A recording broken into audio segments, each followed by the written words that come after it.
चलो लिखना स्टार्ट करो। अब हम लोगों ने लास्ट टाइम क्या देखना स्टार्ट किया था, एंट्रोपी चेंज देखना स्टार्ट किया है। एंट्रोपी का फॉर्मूला क्या रहता है, delta S is equal to Q reversible by T, ठीक है, और else D S is equal to D Q by T. फिर बाद में इसका हम लोगों ने डी क्यू को Q D U minus W लिखा था, फिर बाद में इसका इंटीग्रेशन किया था। आफ्टर इंटीग्रेशन इसका फॉर्मूला क्या बनता है, delta S is equal to N C V L N T2 by T1 plus N R L N V2 by V1, या फिर डेल्टा एस का दूसरा फॉर्मूला बन जाता है N C P L N T2 by T1 plus N R L N P1 by P2। ये याद है? यस, ये हम लोगों ने कर लिया है। अब इसके बाद नेक्स्ट ध्यान दो, इसके बाद हम लोगों ने देखा था entropy change of different process, जिसमें हम लोगों ने isobaric, isochoric, isothermal and adiabatic ये सब देखे हो चुके थे। अब आइसोथर्मल में क्या होता है, टेम्परेचर इज कांस्टेंट, तो T2 by T1 1 होता है, Ln1 0, तो ये दोनों जीरो हो जाते हैं। फॉर्मूला क्या बनता है, NR Ln V2 by V1 या फिर NR Ln P1 by P2। Isochoric में V2 is equal to V1, तो ये टर्म जीरो बनती है। फॉर्मूला क्या बनता है, NCV Ln T2 by T1, volume constant रहेगा तो NCV। एंड आइसोबैरिक में क्या होता है, P1 is equal to P2, तो फॉर्मूला बनता है NCP Ln T2 by T1, ये इतना याद है। एडियाबैटिक में क्या होता है, क्या जीरो होता है, पहले वो बताओ। Q is zero, Q zero हो जाता है तो delta S is equal to zero, क्योंकि Q by T। समझ में आ रहा है? ओके, इतना देखने के बाद हम लोगों ने देखा रहेगा एंट्रोपी चेंज ऑफ मेल्टिंग, क्या देखा है, उतना ही डायरेक्ट उसके ऊपर गए थे। एंट्रोपी चेंज ऑफ मेल्टिंग मतलब face change, entropy change of face change, उसके पहले कुछ देखा है नहीं, तो entropy change of melting and boiling, ये दो देख लिया। हाँ, हीटिंग एंड कूलिंग, ठीक है, हीटिंग करेंगे तो मेल्टिंग होगा एंड और हीटिंग करेंगे तो बॉइलिंग होगा, वैसा, ठीक है। अब इसके बाद हम लोग देखने वाले, अच्छा हाँ चलो, अब इसके बाद हम लोग देखने वाले हैं entropy change of face change, जिसमें मेल्टिंग एंड बॉइलिंग आएगा। तो थर्ड पॉइंट क्या आएगा इसलिए, पहले हम लोगों ने गैसेस के लिए देखा, फिर बाद में हम लोगों ने हीटिंग एंड कूलिंग का देखा। अब हम लोग देख रहे हैं एंट्रोपी चेंज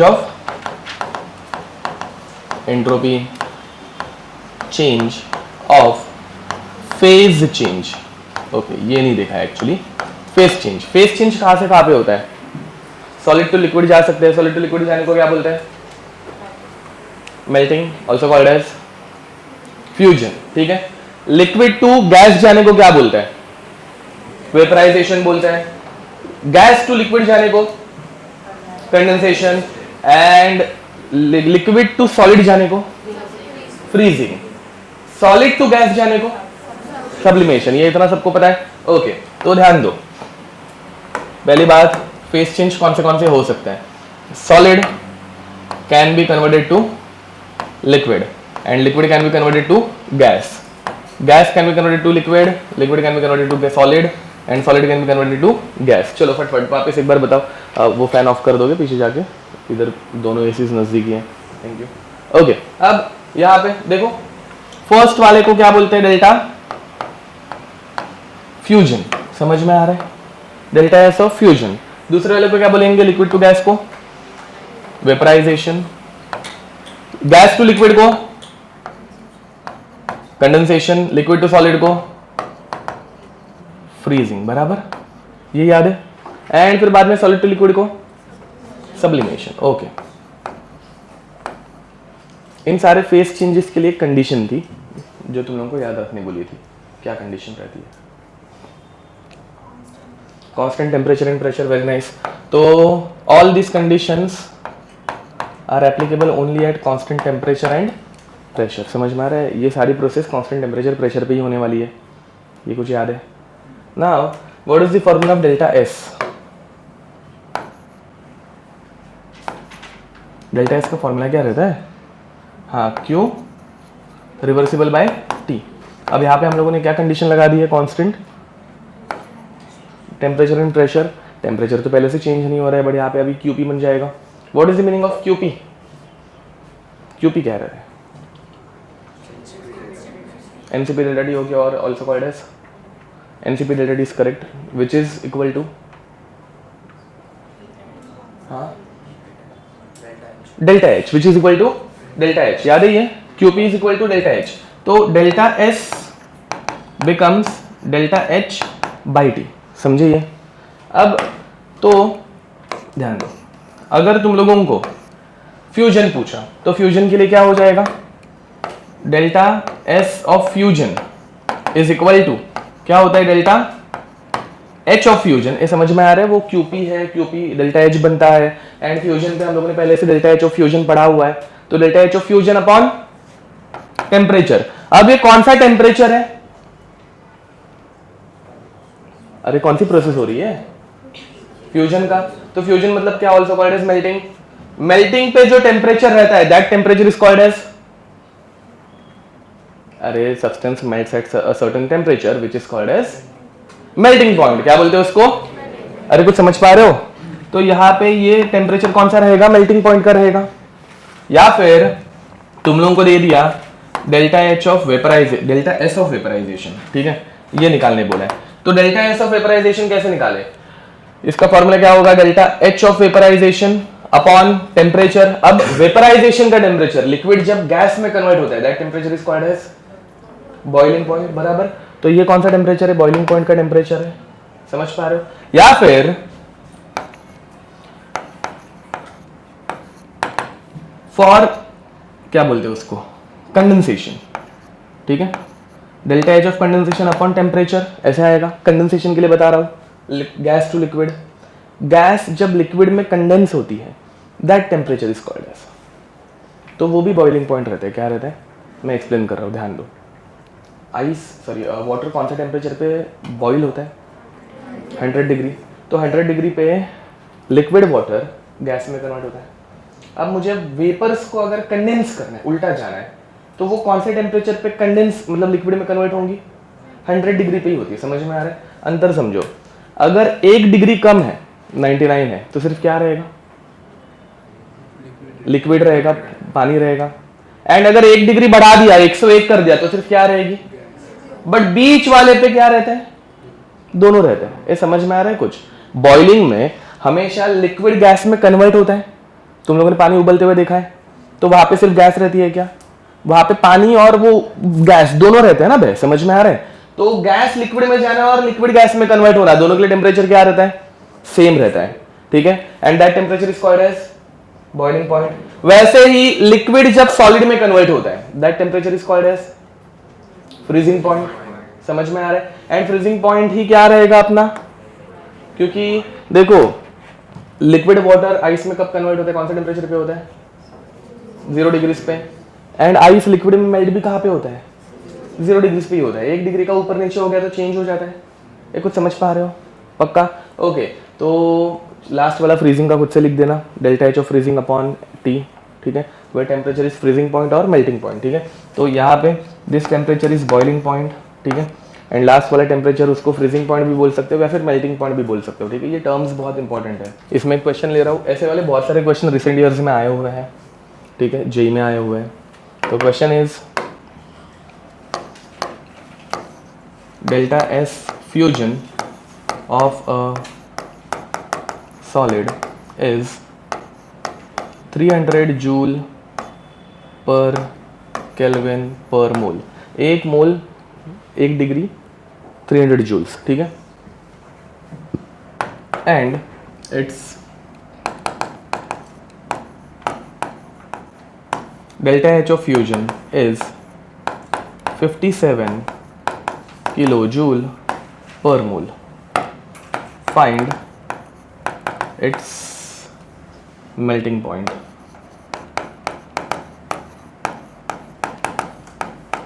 ठीक है, चलो ये निकालो जल्दी। अब देखो यहाँ पे फॉर्मूला क्या यूज करेंगे, delta S is equal to delta H by T, where this T is at melting point. तो T melting point is equal to delta H by delta S which is 57 by 300। अगर ऐसे करोगे तो answer wrong चला जाएगा। Y? Because एक joules में दिया है, दूसरा किलो जूल्स में दिया है, तो यूनिट सेम है क्या? नहीं। तो first we need to convert kilo joules into joules या फिर जूल्स इनटू किलो जूल्स, ठीक है, वो तुम्हारे ऊपर रहेगा। तो यहाँ पे ये 000 में अटैच कर रहा हूँ। तो अभी ये बन गया जूल पर मोल। ज़रा यूनिट्स के ऊपर फोकस किया करो, और ये है जूल पर मोल पर केल्विन। समझ में आ रहा है? अब यहाँ पर कैंसलेशन करते हैं, 0 0 0 0 ये कट हो गए, जूल से जूल कटा, मोल से मोल कटा, एंड टेम्परेचर किस में बचा? केल्विन। तो मतलब ऊपर डिवीजन में केल्विन है तो ऊपर जाके वो केल्विन बन जाएगा, मतलब डिवीजन में पर केल्विन है तो ऊपर जाके केल्विन बनेगा, ठीक है। एंड बाद में इतना तो कैलकुलेशन आता रहेगा। 19 3 57, तो ये आंसर कितना बनेगा? 190 केल्विन। समझ पा रहे हो ये? ठीक है, ओके। तो ऐसा भी क्वेश्चन आ सकता है कि दिस सब्सटेंस, मतलब ये सब देखिए, this substance at room temperature will exist in which state? Solid, liquid, gas, can not be predicted. समझ में आ रहा है? तो ये क्या रहेगा रूम टेम्परेचर पे? सॉलिड, लिक्विड या गैस?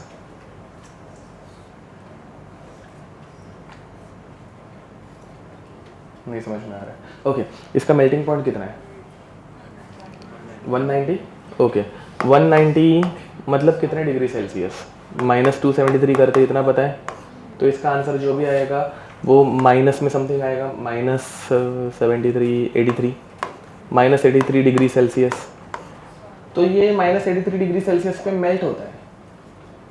रूम टेम्परेचर कितना रहता है? 25। तो ये 25 डिग्रीज ये मेल्टिंग पॉइंट से ज़्यादा है या कम है? ज़्यादा है। समझ में आ रहा है? अरे दिख रहा है क्या कुछ? समझ में आ रहा है मैं क्या बड़बड़ कर रहा हूँ? तो ये किस स्टेट में एग्जिस्ट करेगा? लिक्विड में एग्जिस्ट करेगा। नहीं समझा? वाटर, लेट अस से वाटर रहता, वाटर का मेल्टिंग पॉइंट कितना आता? वाटर का मेल्टिंग पॉइंट कितना आता बे? हाँ, केल्विन में 273 केल्विन आता, जो कि बाद में -273 करके तुम लोग कितना डिग्री लाते? 0 डिग्री सेल्सियस। 0 डिग्री पे आइस मेल्ट होता है। रूम टेम्परेचर कितना रहता है? 25। मेल्टिंग से ज्यादा है ना बे, तो वाटर कौन से स्टेट में एग्जिस्ट करेगा? लिक्विड में करेगा। वैसे इसका मेल्टिंग पॉइंट कहाँ पे है? -83 डिग्रीज पे है। तो ये कौन से स्टेट में एग्जिस्ट करना चाहिए? मेल्टिंग पॉइंट के ऊपर पहुंच गए ना बे, तो कौन से स्टेट में एग्जिस्ट करना चाहिए? कुछ समझ में आ रहा है मैं क्या बोल रहा हूँ? पक्का? ओके, तो it will exist in liquid state और it can also exist in gaseous state. अब ये इतना कम टेम्परेचर पे मेल्ट हो रहा है तो गैस में भी जा सकता है ना बे, तो वो डिपेंड करता है, अभी उधर कुछ डेटा दिया रहेगा तो, ठीक है। बट अभी के लिए हम लोग लिक्विड स्टेट बोल सकते हैं, ठीक है। ओके, नेक्स्ट आगे बढ़ते हैं।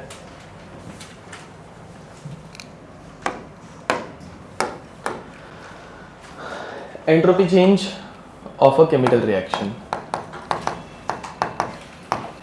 Entropy change of a chemical reaction, इसमें दो टाइप है।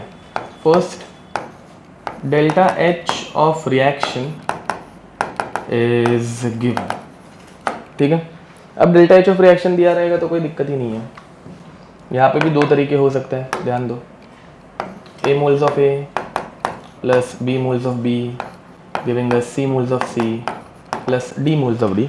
यहाँ पे दो तरीके क्या हो सकते हैं? पहला तरीका हो सकता है कि उन्होंने direct delta H of reaction दिया है। समझ में आ रहा है? Delta H of reaction is given. समझ में आ रहा है? अगेन केमिकल रिएक्शन के लिए भी कंडीशन क्या रहती है? Same condition, constant temperature and pressure, ठीक है। अब कांस्टेंट टेम्परेचर प्रेशर यहाँ पे भी है, ओके। तो ये इधर तक लिखना है, इसके बाद वाला मैं जरा एक्सप्लेन कर रहा हूँ, ध्यान दो। तो अब तुम लोगों को डेल्टा एस ऑफ रिएक्शन निकालना है। डेल्टा एस ऑफ रिएक्शन का फॉर्मूला क्या रहता है? Q reversible by T. समझ में आ रहा है? अब ये क्यू रिवर्सिबल क्या है? कांस्टेंट प्रेशर पे है। Q at constant pressure is called as delta H, Q at constant volume is called as delta U. याद रखना, ये इंपॉर्टेंट है, ठीक है। तो क्यूपी क्या बन जाएगा? Delta H. Delta H of what? Reaction by temperature. ये क्वेश्चन बहुत ही इजी हो जाएगा। डेल्टा एच दिया हुआ है, डेल्टा एस निकालना है, टेम्परेचर दिया रहता है, समझे। अब इसमें दूसरी टाइप क्या आ सकती है? मतलब इसी डेल्टा एच का डेटा, उसमें दूसरी टाइप क्या आ सकती है? They will give us enthalpy of formation of A, enthalpy of formation of B, enthalpy of formation of C and enthalpy of formation of D. समझ में आ रहा है? अब ये डेटा दिया रहेगा और तुम लोगों को रिएक्शन का डेल्टा एच पहले निकालना पड़ेगा, ठीक है। How to find reactions delta H? By using this data. गलत, प्रोडक्ट माइनस रिएक्टेंट। फॉर्मेशन में क्या रहता है? Product minus reactant. कंबशन और बॉन्ड एंथैल्पी में क्या रहता है? Reactant minus product. समझ में आ रहा है? तो जब फॉर्मेशन का डेटा दिया रहेगा तो तुम लोगों को पहले ये गिवन डेटा रहेगा तो पहले क्या निकालोगे? रिएक्शन का डेल्टा एच। कैसे निकालोगे? Summation of H P minus summation of H R. इसमें एक पार्ट रह गया है, क्या रह गया है? हाँ, इनटू स्टोइकोमेट्रिक कोएफिशिएंट न्यू। समझ में आ रहा है? वो भी लिख रहा नहीं हो, हम लोगों ने पहले से उसके क्वेश्चंस किए, चलेगा ना? एक शॉर्ट में फॉर्मूला लिख के दे दिया। पहले डेल्टा एच निकालो, डेल्टा एच निकालने के बाद यहाँ पे पुट करके डेल्टा एस निकालेंगे। समझ में आ रहा है? दो मेथड्स हैं। ओके, अब दूसरी चीज बी, दूसरी चीज entropy of individual reactant and products is given। ठीक है, इंडिविजुअल रिएक्टेंट एंड प्रोडक्ट्स की एंट्रोपी दी है, मतलब A moles of A plus B moles of B giving us C moles of C plus D moles of D। अब यहाँ पे उन्होंने क्या किया है? इन्होंने तुम लोगों को individually SA, SB, SC and SB दिया हुआ है। ठीक है, अब तुम लोगों को सिर्फ चेंज निकालना है। हाउ टू फाइंड चेंज, मतलब डेल्टा एस निकालना है, इंडिविजुअल रिएक्टेंट के लिए दिया हुआ है। तो पूरे ओवरऑल रिएक्शन में डेल्टा एस ऑफ रिएक्शन कितना आएगा वो निकालना है। कैसे निकालेंगे? इसमें चेंज कैसे निकालते हैं? Final minus initial which is product minus reactant. समझ में आ रहा है? तो यहाँ पे क्या लिखेंगे हम लोग? C into SC plus D into SD minus A into SA plus B into SB। समझ में आ रहा है? अब इसका फॉर्मूला कैसे लिख सकते हैं हम लोग? इसका फॉर्मूला पहली बार लिख रहे हैं तो अच्छे से लिखेंगे। Summation of new P into SP minus summation of new R into SR। ठीक है, this is the formula of delta S reaction. लिख दो। ये दो मेथड समझ में आ रही है? एक में डेल्टा एच दिया रह सकता है या फिर दूसरे में डेल्टा एस दिया रह सकता है। डेल्टा एस देंगे नहीं, वो निकालने बोल सकते हैं। ठीक है, इसका एक क्वेश्चन करेंगे ये टाइप का। ऊपर वाले टाइप हम लोग करके हो चुके हैं, नीचे वाले टाइप का करेंगे। ठीक है, हो गया? डन। ओके, अब जरा ध्यान दो, एक क्वेश्चन कर रहे हैं, देखो। क्वेश्चन इज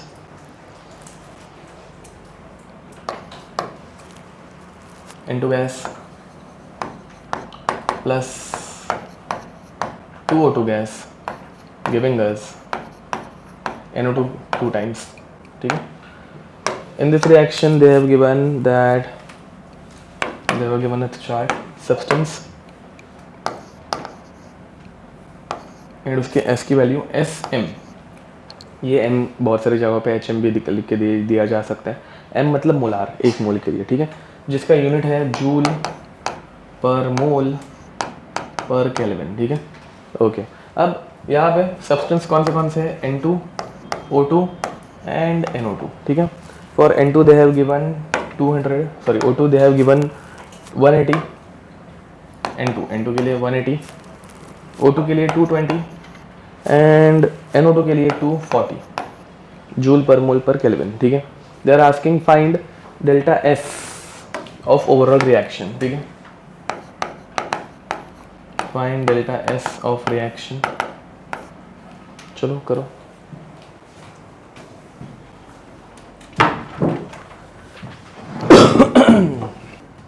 ओके, ये क्वेश्चन तक पहुंच गए सब जन? आंसर आया किसी का? ओके, करेक्ट लग रहा है। यस, बाकी लोग क्वेश्चन सॉल्व करो।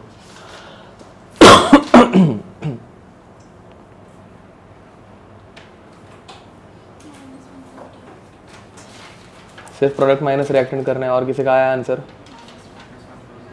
आ रहा है? ओके, एंट्रोपी बढ़ रही है या कम हो रही है? क्वेश्चन सॉल्व किया है ना, आंसर देख के बताओ, वहाँ पे देख के नहीं। एंट्रोपी बढ़ रही है या कम हो रही है? कम हो रही है, कैसे पता? माइनस में आंसर आ रहा है मतलब एंट्रोपी कम हो रही है। कोई भी चीज़ कम होती है माइनस जब आंसर आता है। एंट्रोपी क्यों कम हो रही है? अब रिएक्शन को देख के बताना है, एंट्रोपी क्यों कम हो रही है। नहीं। एंट्रोपी का मीनिंग वही भूल गया लगता है। एंट्रोपी का मीनिंग नहीं आता तो ज़रा पेजेस टर्न करो, नोट्स रेफर करो, ठीक है। क्या था एंट्रोपी का मीनिंग? लास्ट लेक्चर एब्सेंट था।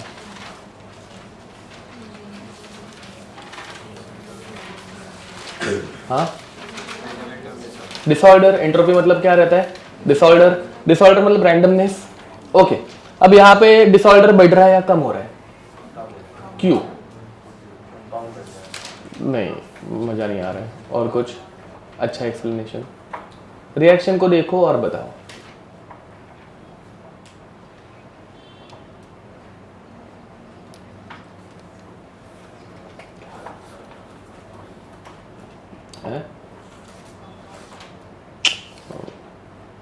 ओके, रिएक्टेंट साइड पे कितने गैस के मॉलिक्यूल्स थे? हाँ, 3 थे। दिख रहे सबको? 3, एक N2, 2 O2। प्रोडक्ट साइड पे कितने गैस के मॉलिक्यूल बने? 2। 3 गैस के पार्टिकल्स ज़्यादा डिसऑर्डर दिखाएंगे, रैंडमनेस दिखाएंगे, बट 2 हो जाएंगे तो रैंडमनेस। अरे कुछ समझ में आ रहा है? तो यहाँ पे रैंडमनेस बढ़ रही है या कम हो रही है? रैंडमनेस मतलब डिसऑर्डर, समझ में आ रहा है? ओके, तो यहाँ पे डिसऑर्डर कम हो रहा है तो आंसर नेगेटिव में ही आना चाहिए। एग्जाम में जरा वो अच्छे से देखना कि आंसर नेगेटिव में ही आना चाहिए। रिएक्शन को देख के ही पता चल जाता है। जैसे वर्क डन में आंसर नेगेटिव कब आता है? जब एक्सपांशन हो रहा है, कंप्रेशन हो रहा है। एक्सपांशन में work done is negative, compression में वर्क डन इज। तो थर्मोडायनेमिक्स अपने को थोड़ी सी आइडिया देता है। जैसे डेल्टा एच, बॉन्ड ब्रेकिंग में डेल्टा एच पॉजिटिव था या नेगेटिव था? पॉजिटिव था। बॉन्ड ब्रेकिंग के लिए एनर्जी देनी पड़ती है तो delta H is positive. Bond formation में उल्टा होता है तो डेल्टा एच इज नेगेटिव। समझ में आ रहा है? तो प्लस आएगा या माइनस आएगा वो पहले थोड़ा सा सोच लेने का, एंड उसके हिसाब से फिर तुम लोग आंसर निकाल सकते हो, ठीक है। ओके, अब नेक्स्ट स्लॉट। स्लॉट माने ओके, ये पढ़ाने की जरूरत नहीं है ना। अब लास्ट लेक्चर में हम लोगों ने देखा था, हम लोगों को क्या पसंद है, ऑर्डर या डिसऑर्डर? डिसऑर्डर, बराबर। अपने आप डिसऑर्डर में चीज़ें चली जाती है, ठीक है। कोई भी चीज़ गिर गई, स्पिल हो गई, पानी गिर गया तो साला फैलता है ना बे, डिसऑर्डर होता है। ऐसे होता है कि पानी गिर गया एक ही जगह पे ऐसे इकट्ठा है, फिर भी नहीं। क्यों? बिकॉज सिस्टम को क्या पसंद है? डिसऑर्डर पसंद है। तो किसी भी स्पॉन्टेनियस प्रोसेस में, स्पॉन्टेनियस समझ में आता है जो अपने आप होती है, किसी भी स्पॉन्टेनियस प्रोसेस में एंट्रोपी बढ़ती है, डिसऑर्डर बढ़ता है या कम होता है? बढ़ता है, अपने आप होता है ना। मतलब पानी गिर गया तो वो अपने आप फैल जाता है ना बे, इट इज स्पॉन्टेनियस। एंड पानी फैल जाना, डिसऑर्डर बढ़ना या कम होना? बढ़ना।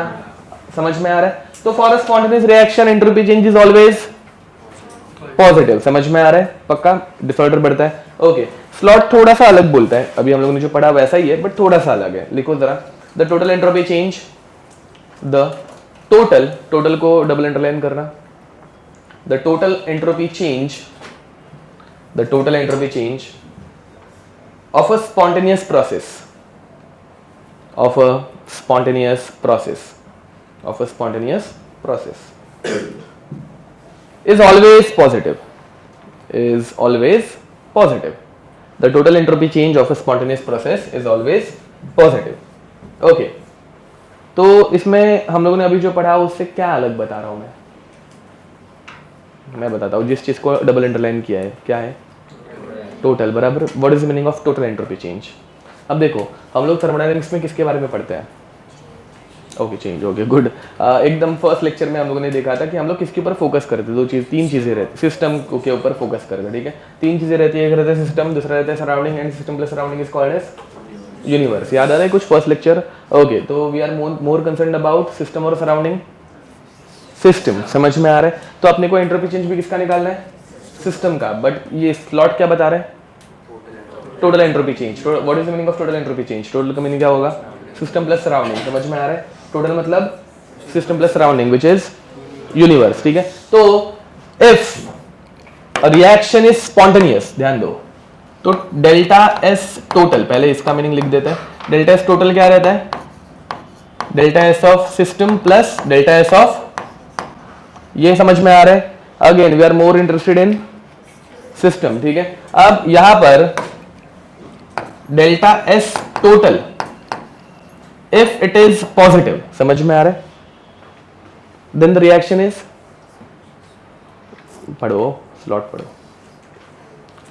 खुद समझो बे। हाँ, स्पॉन्टेनियस, समझ में आ रहा है? If entropy change is positive then system is spontaneous, मतलब डिसऑर्डर बढ़ते जा रहा है तो रिएक्शन भी होते जाएगी, स्पॉन्टेनियसली होते जाएगी, समझ में आ रहा है? If delta S total is negative the reaction is, मतलब उल्टा हो गया, पॉजिटिव नहीं है अभी, नेगेटिव है, तो the reaction is non spontaneous, समझ में आ रहा है? नॉन स्पॉन्टेनियस, ठीक है?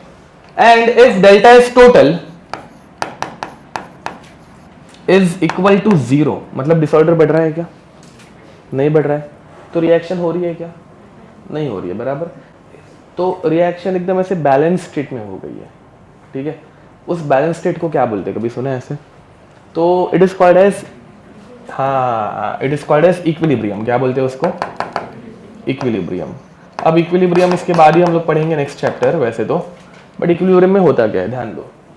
इक्विलिब्रियम में ना कोई रिएक्शन स्टार्ट होती है, ए गिविंग अस बी, पहले एकदम फोर्स से क्या बन रहा है?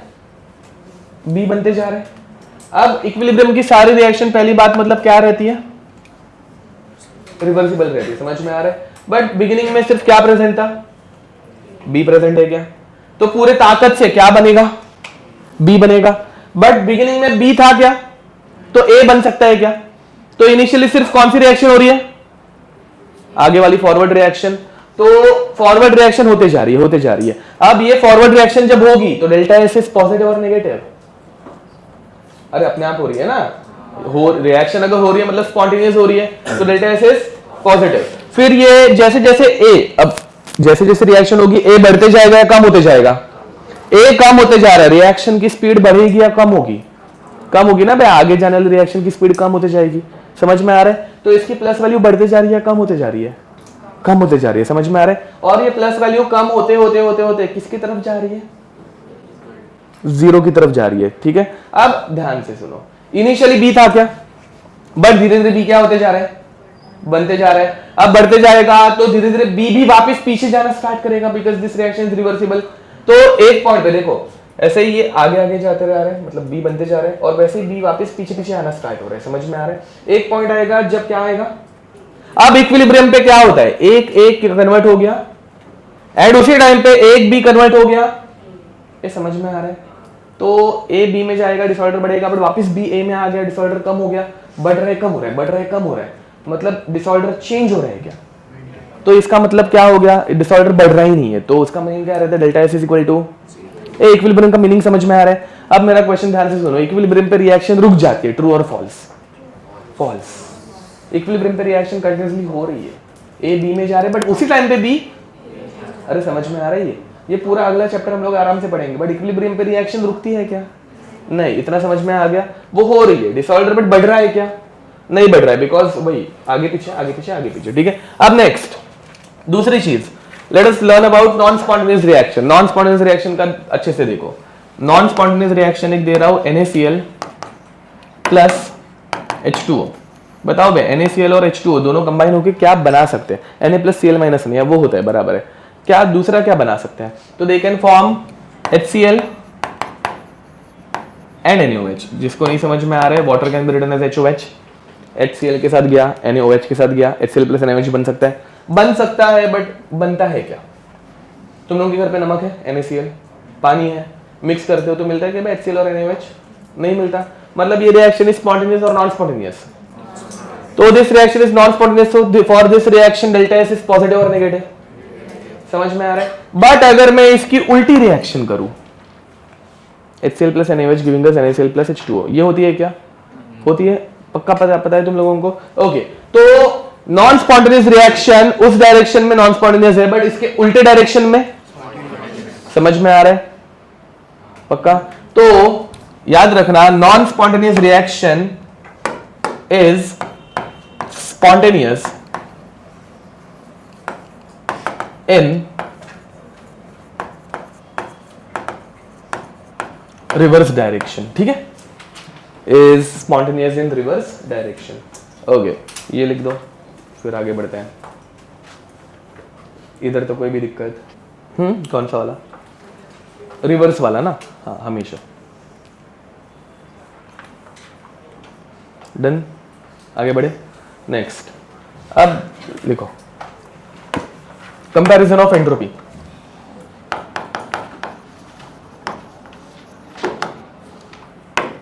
कंपैरिजन ऑफ एंट्रोपी इज, हाँ by the way, so what is the problem with slot?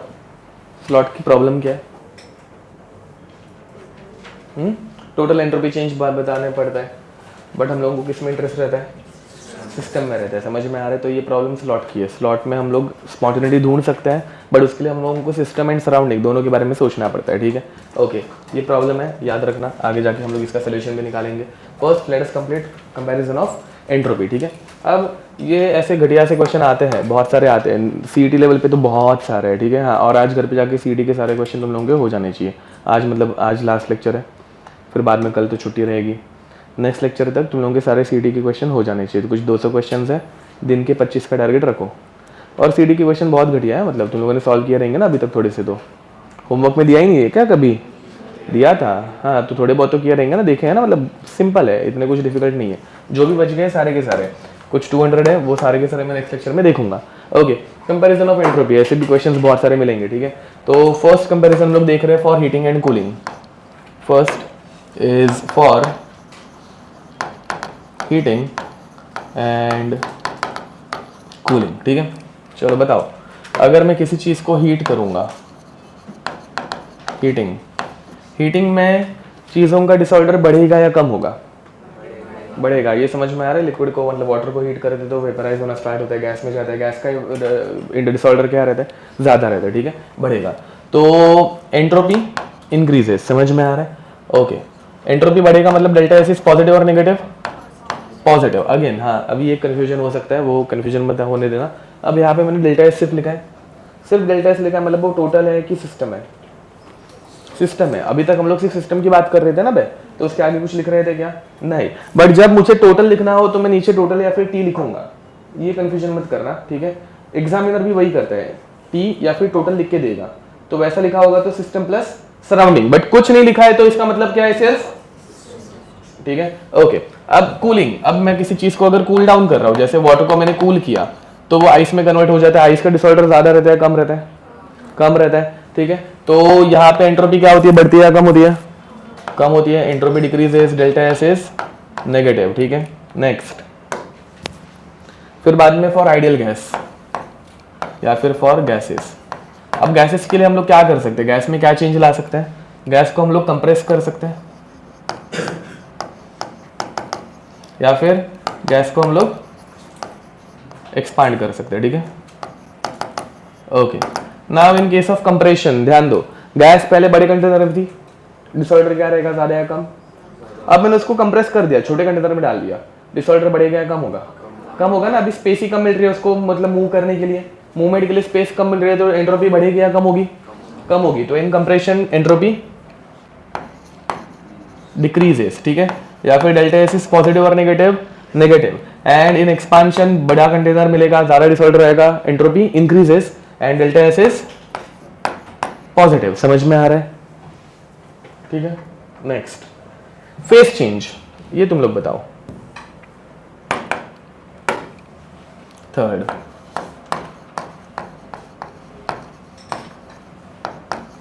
Face change. Face change में पहले सॉलिड किस में कन्वर्ट होता है? लिक्विड में। लिक्विड वापस गैस किस में आ सकती है? एंड लिक्विड वापस किस में आ सकता है? सॉलिड। ठीक है, चलो एक एक करके बताता है, देखते हैं। आइस था, मेल्ट हो गया, एंट्रोपी बढ़ेगी या कम होगी? एंट्रोपी मतलब डिसऑर्डर, डिसऑर्डर बढ़ेगा या कम होगा? बढ़ेगा। समझ में आ रहा है? ओके, तो यहाँ पे पहले वाले में इधर से इधर जाएंगे तो एंट्रोपी इज पॉजिटिव। समझ में आ रहा है? लिक्विड गैस में कन्वर्ट हो गया, डिसऑर्डर बढ़ेगा या कम होगा? ये सबको समझ में आ रहा है? डिसऑर्डर, रैंडमनेस, पक्का? ओके, तो गैस में डिसऑर्डर या फिर रैंडमनेस ज्यादा रहती है तो यहाँ पे बढ़ेगी, बट गैस लिक्विड में कन्वर्ट हो गया, रैंडमनेस बढ़ेगा या कम होगा? कम होगा। एंट्रोपी चेंजेस लेस देन 0 या फिर नेगेटिव। एंड लिक्विड अगर सॉलिड में कन्वर्ट होगा तो एंट्रोपी चेंजेस नेगेटिव। समझ में आ रहा है? अब इसका एक ग्राफ आ सकता है, ध्यान दो, मतलब लिखते लिखते।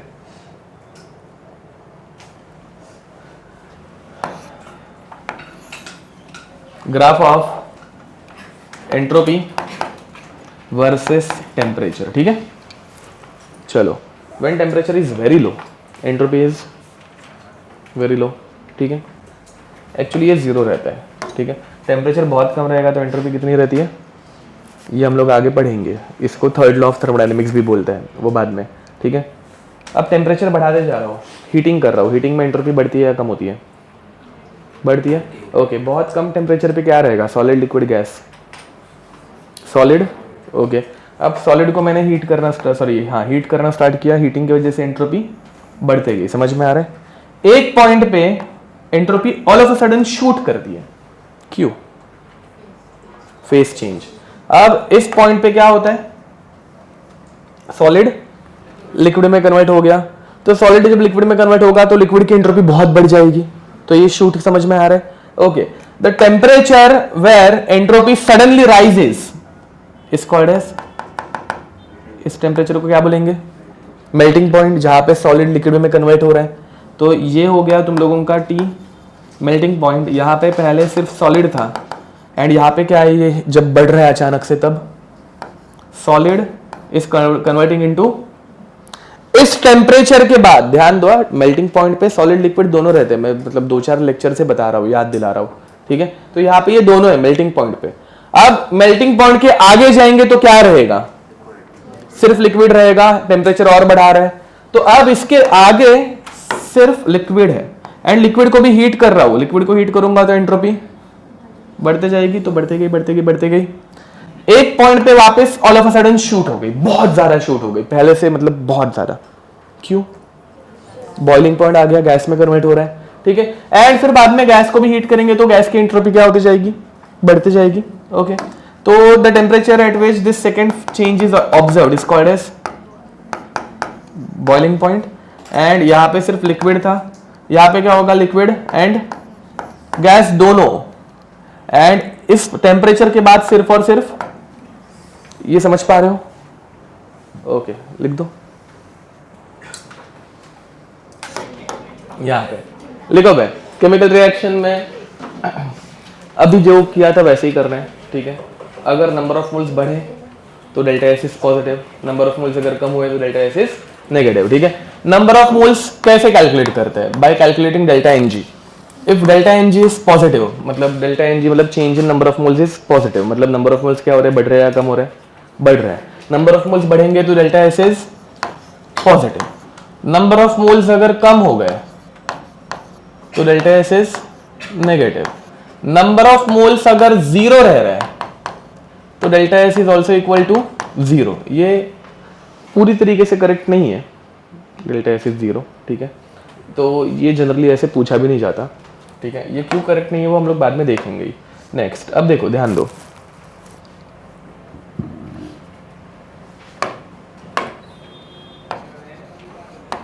N2O4 gas giving us 2NO2 gas. Number of moles बढ़ रहे हैं या कम हो रहे हैं,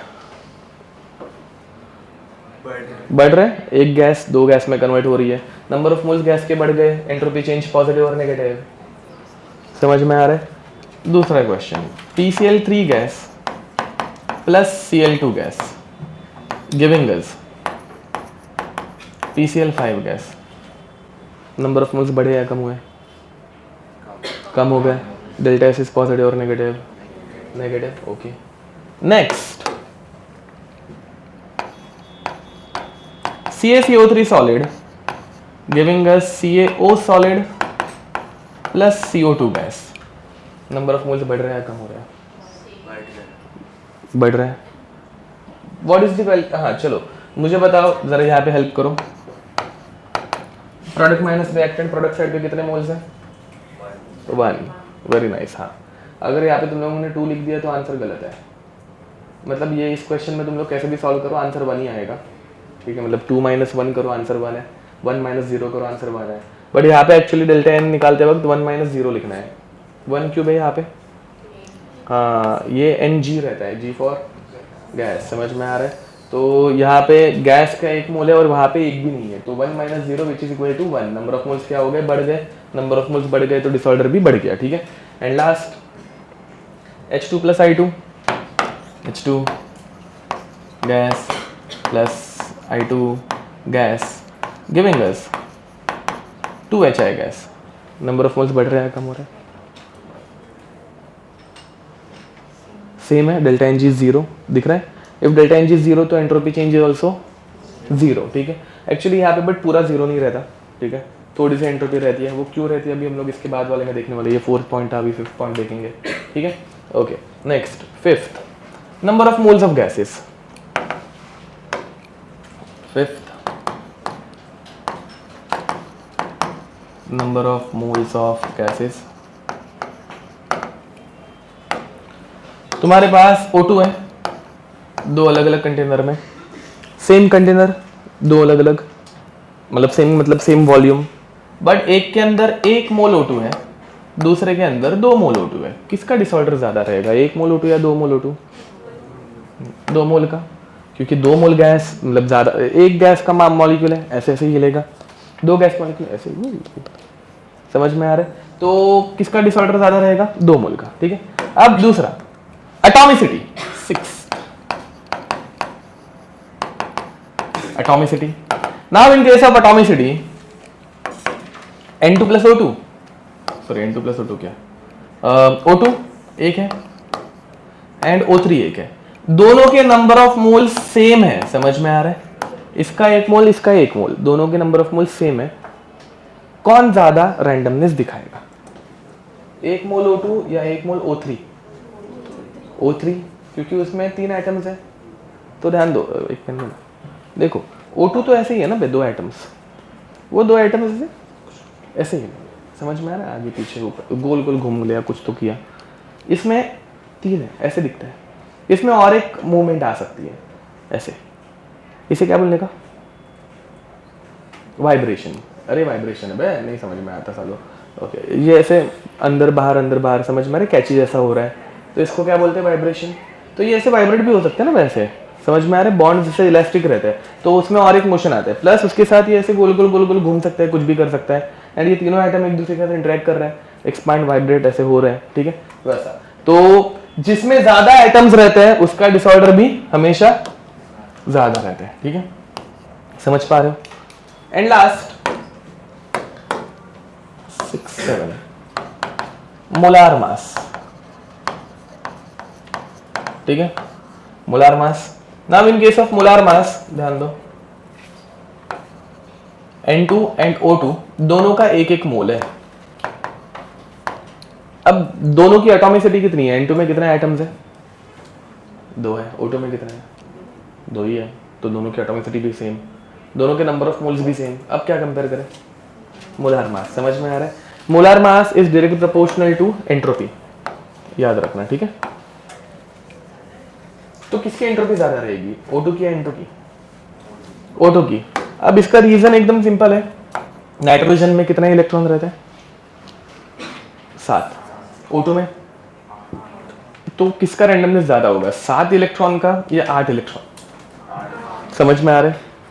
इन्हें एक्चुअली माइक्रोस्टेट बोलते हैं, जो अपने सिलेबस में वर्ड नहीं है तो हम लोग लिख रहे नहीं है, ठीक है, बट चाहिए तो सिर्फ इतना आगे लिख देना, O2 हैज मोर माइक्रोस्टेट्स, ठीक है, O2 has higher micro states, ठीक है। चलो आगे बढ़े,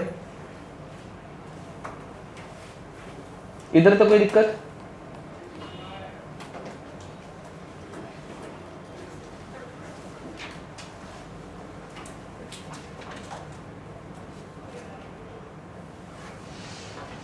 अब हम लोग पढ़ने वाले ट्लॉट, थर्ड लॉ ऑफ थर्मोडायनेमिक्स, ठीक है, ये लिख के लो, पहले खत्म कर दो इसको, फिर आगे बढ़ता है।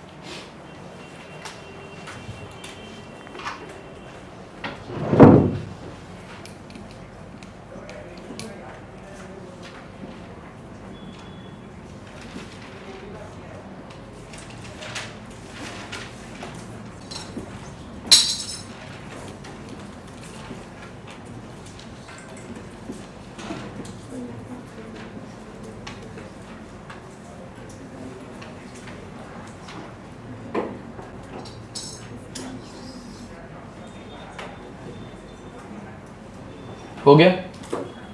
अब ध्यान दो, चलो अब मोलार मास के बाद आगे बढ़ते हैं। Next third law of thermodynamics, plot, ठीक है। अब इसका एक्सप्लेनेशन पहले समझो। देखो मेरे पास एक कोई सॉलिड है,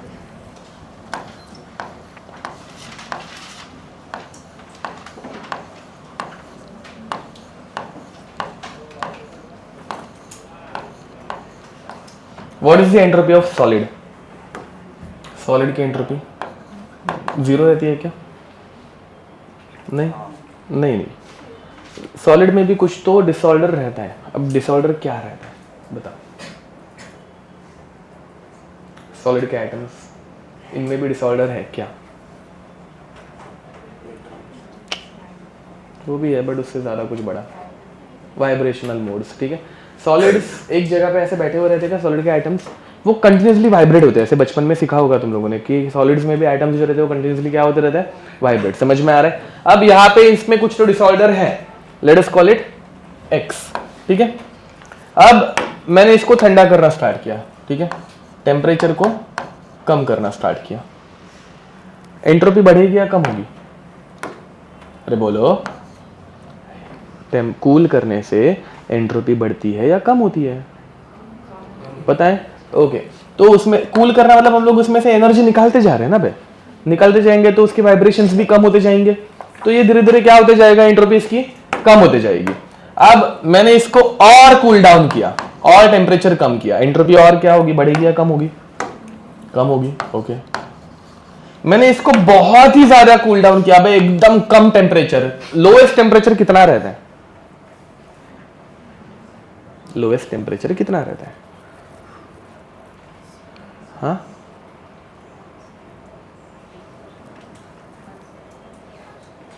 नहीं, 0 केल्विन कितना रहता है? तो टेम्परेचर बहुत ज्यादा कम किया, एंड बहुत कम किया मतलब कितना किया? 0 केल्विन मतलब कितना होता है? हाँ, -273.15 डिग्री सेल्सियस, ठीक है। इससे कम हम लोग कभी टेम्परेचर लेके जा नहीं सकते, ठीक है। इतना कम करने के बाद मतलब उसमें से सब कुछ निकल गया। अब ये आइटम्स वाइब्रेट हो पाएंगे क्या? अब इनमें कुछ भी नहीं हो पाता, मतलब 0 केल्विन पे इलेक्ट्रॉन भी हिलना बंद कर देता है। समझ में आ रहा है? ठीक है, इलेक्ट्रॉन भी नहीं हिलता। अब ऐसे टाइम पे इसमें कुछ भी डिसऑर्डर है क्या? तो ऐसे टाइम पे इसकी एंट्रोपी हम लोग कितनी बोलेंगे? ये कुछ समझ में आ रहा है? अब इसका इस्तेमाल, ये तो एकदम सिंपल है, बट इधर से इधर आने के लिए किया जाता है। समझ में आ रहा है? ठीक है, लेट अस से अगर हम लोग उल्टा आ रहे हैं, ध्यान दो, इसका एप्लीकेशन बाद में लिखा के दूंगा।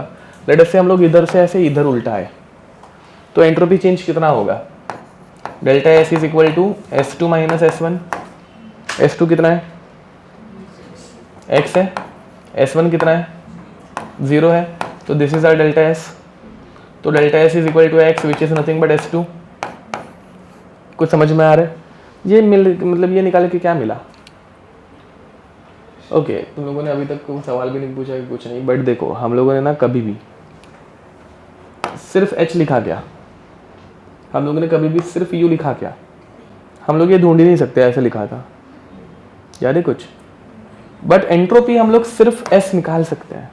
क्यों निकाल सकते हैं? बिकॉज अपने को एंट्रोपी की एक वैल्यू पता है, at 0 kelvin. Entropy at 0 kelvin becomes, अब उधर से अगर 1 डिग्री पे, लेट अस से 1 डिग्री पे उसकी एंट्रोपी हो गई 10 जूल्स, ठीक है। तो 0 से 1 डिग्री जाते वक्त मतलब 1 डिग्री पे सिर्फ 10 जूल है ना भाई, क्योंकि इनिशियली तो 0 था। अरे कुछ समझ में आ रहा है? तो एंट्रोपी की हम लोग क्या निकाल सकते हैं? एब्सोल्यूट वैल्यू निकाल सकते हैं, एग्जैक्ट S। समझ में आ रहा है? बट U या फिर डेल्टा H के लिए निकाल सकते हैं क्या? नहीं। चलो पहले प्लॉट लिखो, फिर बाद में आगे देखते हैं। प्लॉट लिखो, third law of thermodynamics. Entropy of a entropy of a perfectly crystalline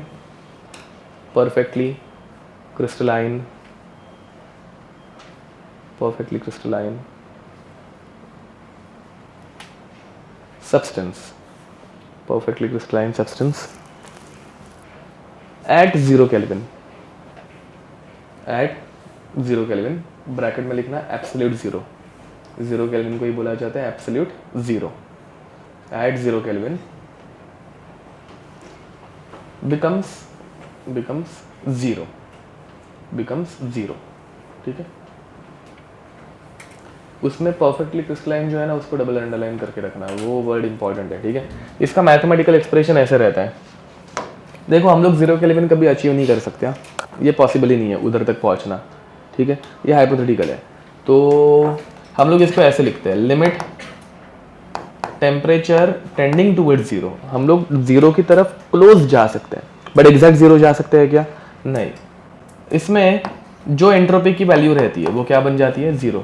ये पता है ना लिमिट विमिट कैसे अप्लाई कर, मतलब लिखते हैं, उतना आता है ना बेसिक। ओके करो, limit temperature tending towards 0, the value of entropy becomes 0।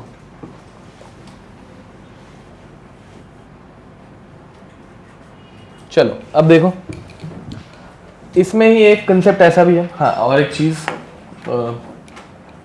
और एक formula, entropy is equal to KB ln W, ठीक है। चलो फॉर्मूला है ना, थ्रेड में लिखते हैं, entropy is equal to KB ln W, ठीक है। अब KB का मीनिंग, KB क्या रहता है? हाँ क्या, कौन सा? अरे ये सुना, बोल्ट्जमैन कांस्टेंट सुना है क्या? बाकी बैचेस वालों को पता था। ओके, तो KB is called as Boltzmann constant, क्या बोलते हैं इसको? बोल्ट्जमैन कांस्टेंट, ठीक है। And W is called as number of microstates, number of microstates, ठीक है।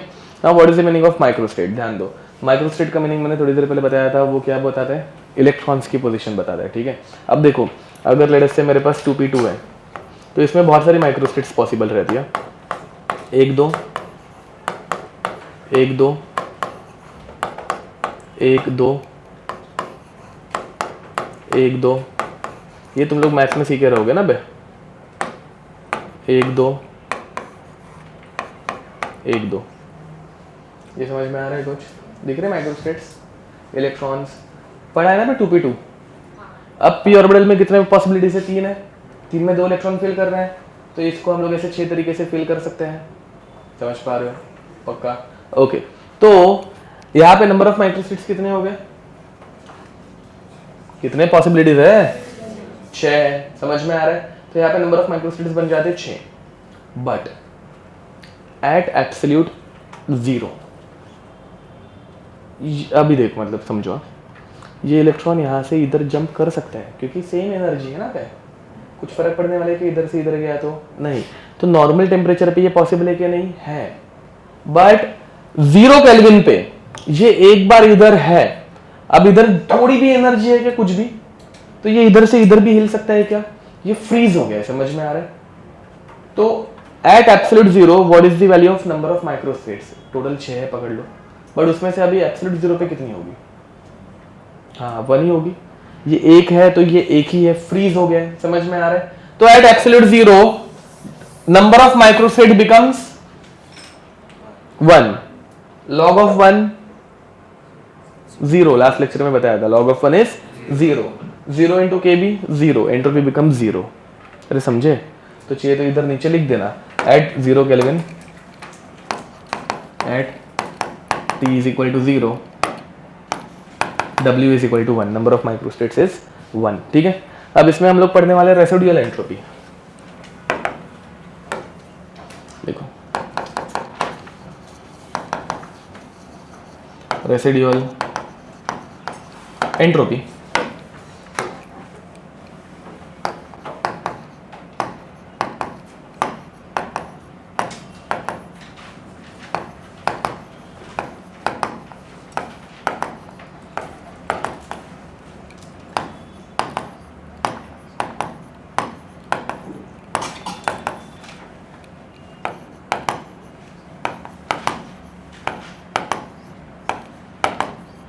ओके, ये परफेक्टली क्रिस्टलाइन है या नहीं है? अरे दिखने में HCl HCl HCl, वापस HCl HCl HCl, मतलब ClH उल्टा लिखा है, बट वो H के नीचे Cl आना चाहिए ना भाई, ठीक है। ये परफेक्टली क्रिस्टलाइन है या नहीं है? बट उसी बदले अगर ऐसे आ जाए,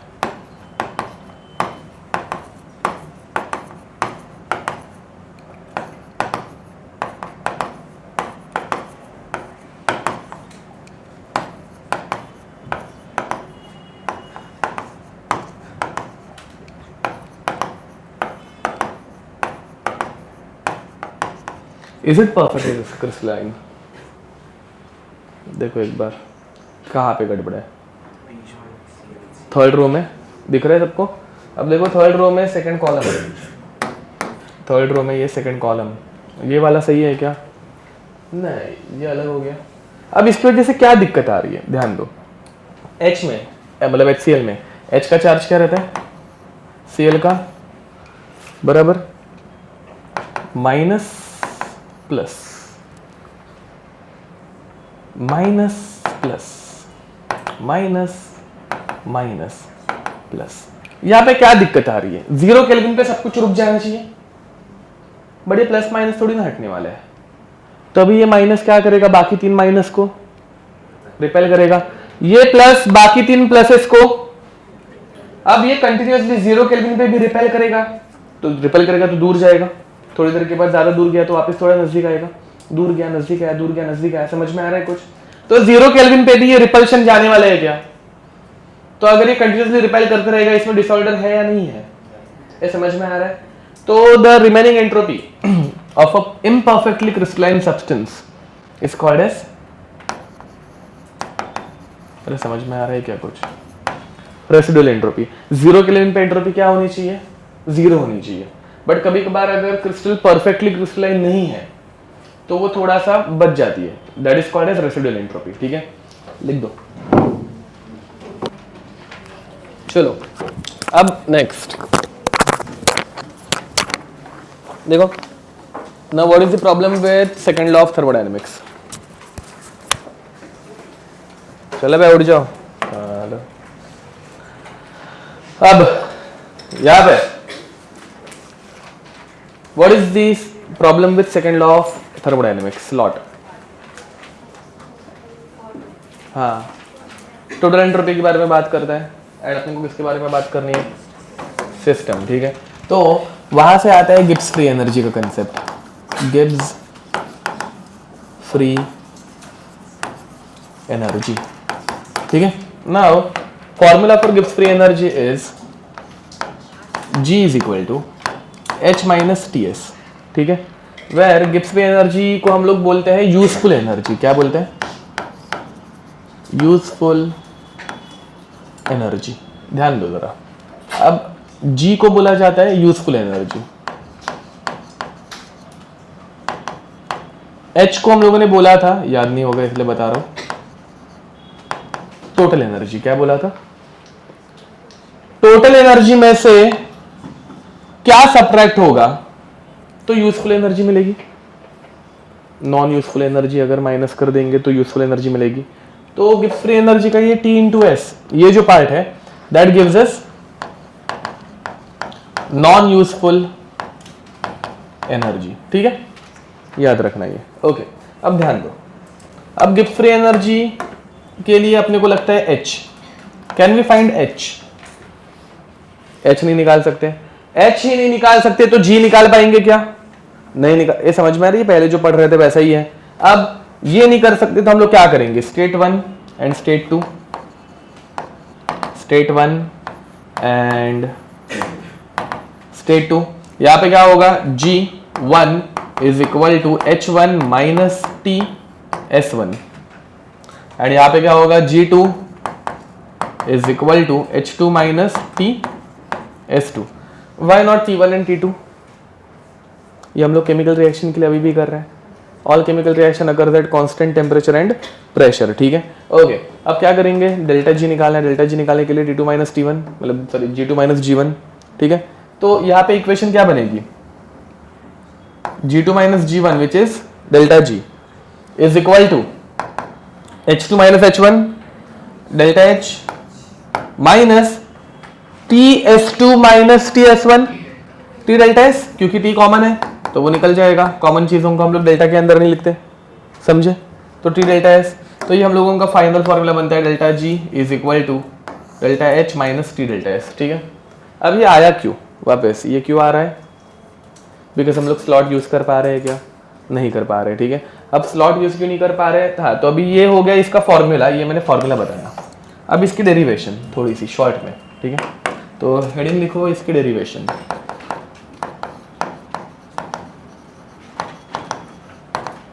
ध्यान दो। अब इसकी डेरिवेशन कैसे आती है? पहली बात, हम लोग क्या यूज नहीं कर पा रहे? स्लॉट यूज नहीं कर पा रहे। क्यों नहीं कर पा रहे? Because delta S is equal to delta S system plus delta S surrounding, जिसमें हम लोगों को सराउंडिंग से दिक्कत है। समझ पा रहे हो? तो अभी हम लोगों को क्या करना है? इस इक्वेशन में से सराउंडिंग को निकाल देना है। अब इस इक्वेशन में से सराउंडिंग को कैसे निकाले? इसको निकालने के लिए हम लोगों को सराउंडिंग को सिस्टम के टर्म्स में लिखना पड़ेगा। ये फॉलो कर पा रहे हो? ओके। अब सराउंडिंग को सिस्टम के टर्म्स में कैसे लिखे? ध्यान दो जरा। एक रूम है, ठीक है? इस रूम के अंदर एक बलून है। बलून के अंदर मैंने भरा हुआ है हाइड्रोजन गैस, एंड फिर बाद में इस बलून के बाजू में मैंने ऐसे एक माचिस की तीली लेके गया, ऐसे आराम से, ऐसे हल्लू से। समझ में आ रहा है? हाइड्रोजन गैस को जब हम लोग ऐसे आग लगाते तो क्या होता है? हाँ पता है ना, एक्सप्लोजन होता है, ऐसे फट जाती है हाइड्रोजन गैस। पता है hydrogen gas is highly explosive, सबने सुना ही है। ओके, तो ये बलून ऐसे क्या हो जाएगा? फट जाएगा, ऐसे एक्सप्लोड हो गया। दिख रहा है ऐसे एक्सप्लोजन? ओके, अब इस एक्सप्लोजन में हाइड्रोजन गैस ने एनर्जी एब्जॉर्ब की या रिलीज की? रिलीज। ऐसी हाइड्रोजन गैस, मतलब ये बलून अपना क्या है? सिस्टम है। सिस्टम ने एनर्जी क्या की? रिलीज की, in the form of what? Heat, also called as delta H. ठीक है, तो सिस्टम की डेल्टा एच एनर्जी रिलीज करने के बाद पॉजिटिव रहेगी या नेगेटिव? नेगेटिव, बराबर। लेट अस से कि सिस्टम ने -100 जूल्स की एनर्जी रिलीज की। क्वेश्चन समझ में आ रही है? अभी -100 जूल्स किसने एब्जॉर्ब किया? सराउंडिंग ने एब्जॉर्ब किया। इतना समझ में आ रहा है? तो यहां पे जो सिस्टम ने एनर्जी रिलीज की वो किसने एब्जॉर्ब की? सराउंडिंग ने। तो डेल्टा एच ऑफ सराउंडिंग यहां पे क्या रहेगा? 100 जूल्स प्लस 100 जूल्स। वापस हाँ देखो, यहाँ पे क्या हो रहा है? हाइड्रोजन गैस जो है वो एनर्जी रिलीज कर रहा है। कितनी एनर्जी रिलीज कर रहा है? -100 जूल्स। उतनी एनर्जी कौन एब्जॉर्ब कर रहा है? तो what is the delta H of surrounding? Plus 100 joules. ठीक है, ओके। अब यहाँ पे हम लोगों को सराउंडिंग को सिस्टम के टर्म्स में लिखना है। तो हम लोगों ने पहले तो इतना कंक्लूड कर दिया। देखो ध्यान दो, डेल्टा एच ऑफ सिस्टम या फिर delta H of surrounding is what? Minus of delta H of system. ये समझ में आ रहा है? सिस्टम जितनी एनर्जी देगा उतनी एनर्जी सराउंडिंग एब्जॉर्ब करेगा। तो दोनों में डेल्टा एच की वैल्यू क्या रहती है? माइनस रहती है। ठीक है, अब यहां पे डेल्टा एस ऑफ सिस्टम को हिलाने की जरूरत नहीं है, अपने को क्या चेंज करना है? सराउंडिंग को। अब पहली बात, what is the formula of delta S? Delta S का फॉर्मूला क्या रहता है? Q by T, Q reversible by T। तो it is Q of surrounding by T। अब Q एट व्हाट? बराबर है ना? Q at constant pressure is called as delta H। तो delta S system plus delta H of surrounding by T is equal to delta S total. Delta H surrounding is nothing but minus of system. Okay, तो ये क्या बनेगा? Which is equal to delta S of system minus delta H of system by T। ठीक है, which is nothing but delta S total multiplying by minus T, multiplying by minus T. अब पूरे equation को अगर मैं minus T से multiply करूं तो क्या बनेगा? Minus T delta S total, ठीक है, इज इक्वल टू क्या आएगा? Minus of delta H plus बनेगा, टी टी कैंसल आउट हो गया, तो क्या आएगा? Delta H minus T delta S. अब यहाँ पे मैं सिस्टम नहीं लिख रहा हूं, लिखने की जरूरत भी है कि अगर सब कुछ सिस्टम के टर्म्स में है तो हम लोग सिस्टम लिखते बैठते हैं क्या? नहीं। समझ में आ रहा है? अब ये जो इक्वेशन है ये हम लोगों की सिर्फ किसके टर्म्स में है? सिस्टम के। ठीक है, बट ये ऐसे करते वक्त अपना डेल्टा एस टोटल थोड़ा सा चेंज हो गया ना। तो यहाँ पे हम लोगों के गिब्स ने एक अजम्पशन लिया, मतलब अजम्पशन ने इसको नाम दिया, let minus T delta S total be delta G. समझ में आ रहा है? डेल्टा जी क्या रहता है, minus T delta S total. तो ये अगर हम लोग कर दिए तो इधर से ध्यान दो हम लोग निकाल सकते हैं direct delta G is equal to, मतलब उन्होंने अजम्पशन लिया कि minus T delta S total is delta G, तो delta G is equal to delta H minus T delta S. ठीक है, ये समझ में आ रही है इसकी डेरिवेशन। हम लोगों ने क्या किया, हम लोगों ने सिर्फ सेकेंड लॉ ऑफ थर्मोडायनेमिक्स लिया एंड उसको किसके टर्म्स में कन्वर्ट किया, सिर्फ और सिर्फ सिस्टम के। दिख रहा है इसमें सिर्फ सिस्टम है, क्योंकि उसमें सराउंडिंग को निकालना पड़ रहा था, तो इसमें निकालने की जरूरत नहीं पड़ती। किंतु ये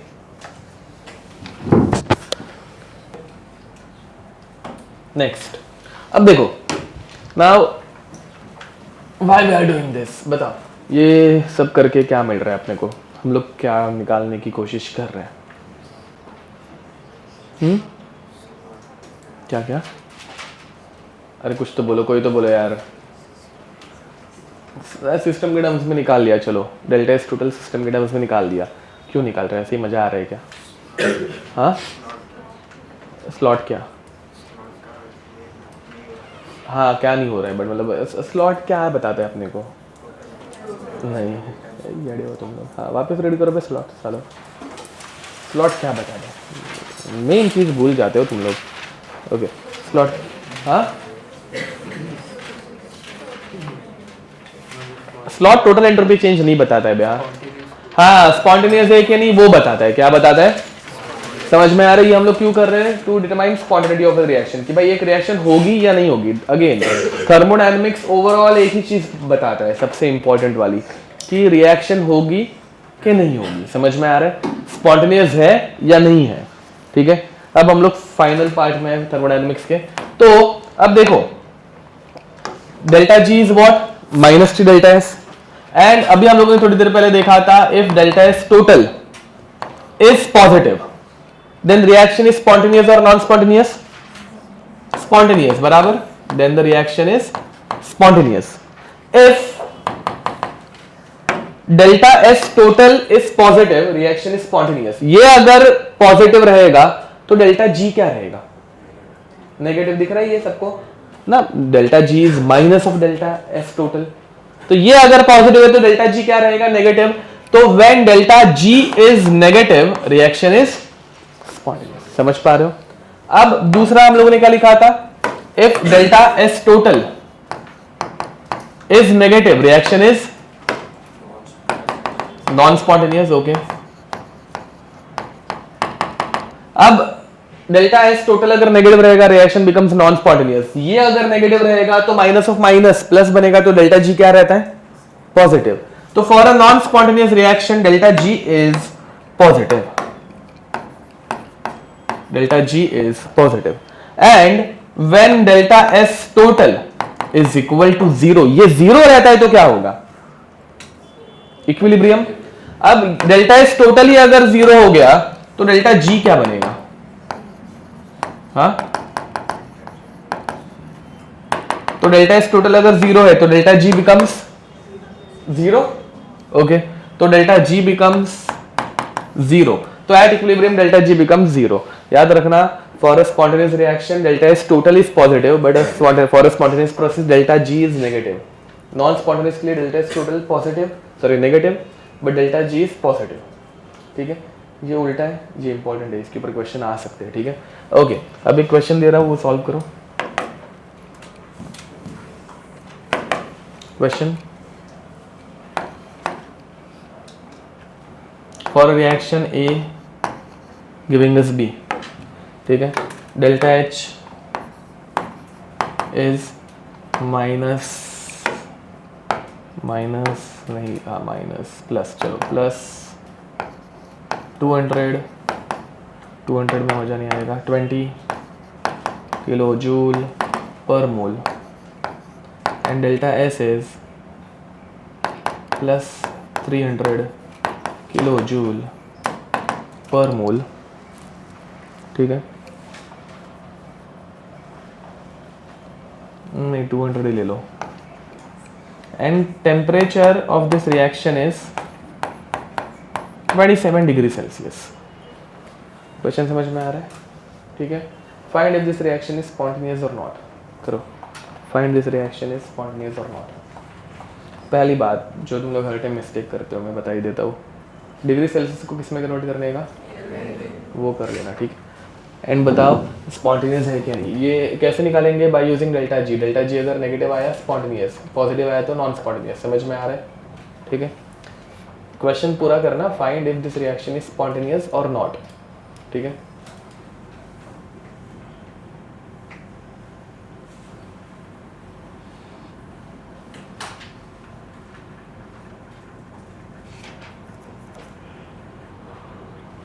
क्या आ रहा है, हुआ सॉल्व किसी का?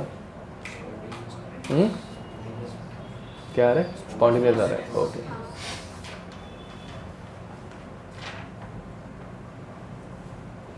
कितना आया आंसर, मतलब चलो आ रहा है डेल्टा जी का आंसर कितना आ रहा है बताओ बे।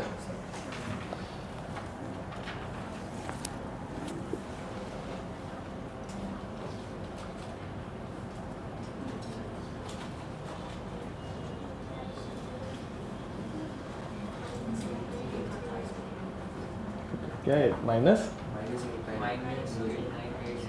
8980। तुम लोगों ने उसको केल्विन में कन्वर्ट किया ना, तो कितना होता है, 90,000।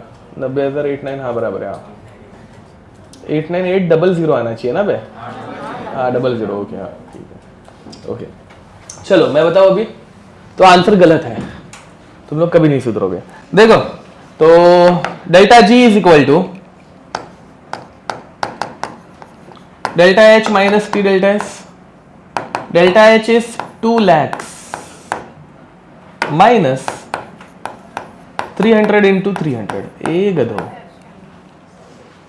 ओ मेरी गलती, सॉरी सॉरी सॉरी, ये क्या हो रहा है, ये मैंने ये चैप्टर पढ़ा था दूसरी बार मिस्टेक की। तुम लोगों ने करेक्ट लिखा है, माय बैड। एक्चुअल में डेल्टा एस हमेशा जूल पर मोल में दिया रहेगा, मैंने गलत लिखा है, जूल पर मोल पर केल्विन, माय बैड, सॉरी, ठीक है। डेल्टा एस हमेशा जूल पर मोल पर केल्विन में रहता है, तो अभी तक का तुम्हारा आंसर वैसे करेक्ट था, सॉरी। ये जूल पर मोल पर केल्विन दिया रहेगा, ठीक है। ये ऐसे क्यों लिखा है मैंने, बड़ी गलतियाँ कर रहा हूँ मैं, तो जूल पर मोल पर केल्विन, ओके। तो यहाँ पे पहली बात तो तुम लोगों को कन्वर्जन करना पड़ेगा, मैंने गलत लिख के दिया था, सॉरी।